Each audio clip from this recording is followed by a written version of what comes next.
You are looking at Julian's pronunciation guide, where we look at how to pronounce better some of the most mispronounced words in the world, like this other curious word. But how do you say what you're looking for today?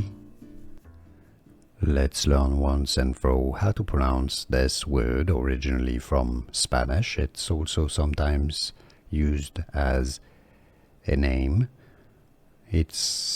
In Spanish it means a kid or a boy, specifically male, child, generally not very tall or not very, just young.